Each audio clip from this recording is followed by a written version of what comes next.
నేను ఒక పిక్చర్లో ఒక ఊత పదం చెప్పాలి, నేను చెప్పనంటే చెప్పనన్నాను అని, సరే మధ్యాహ్నం దాకా ఆలోచించుకో అన్నా, నీ ఇష్టం అన్నాడు డైరెక్టర్.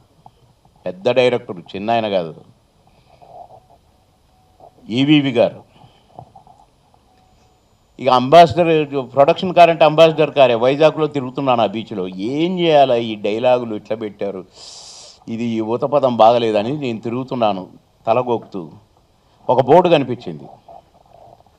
ఆ బోర్డు అర్రే ఆప బ్యాగ్ తీసుకో అని చదివాను. ఆ చివర ఉన్న 2 మాటలు నచ్చినాయి నాకు. ఆ బోర్డులో పేరు రాశారనమాట, ఒక పేరు.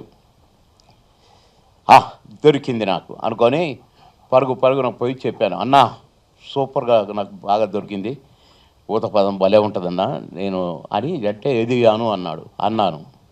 అనగానే సూపర్ అని కౌగిలించుకున్నాడు. నువ్వు ఎన్ని గంటలు తిరిగా ఉన్నాడు? 4 గంటలు తిరిగాను. ఒక బోర్డు దొరికింది, ఆ బోర్డు మీద చదివాను, అది ఒక చైనీస్ రెస్టారెంట్. ఆ ఊత పదము ఎంత పేలిందంటే పూం పుహార్ అంటాను, ఓ అంటాను, ఆ ఒక్కటి అడుగులు అసలు ఎంత మెచ్చుకున్నారో.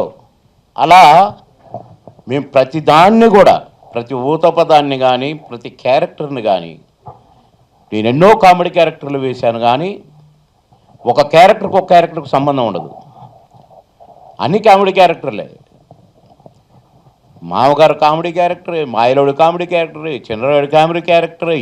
ఏది తీసుకున్నా ఒక క్యారెక్టర్కి సంబంధం ఉండదు. అట్లనే సోదరులో కూడా ఒక కమిడియన్ ఏంటి ఏడిపించాడు అన్నట్టుగా ఉంటుంది.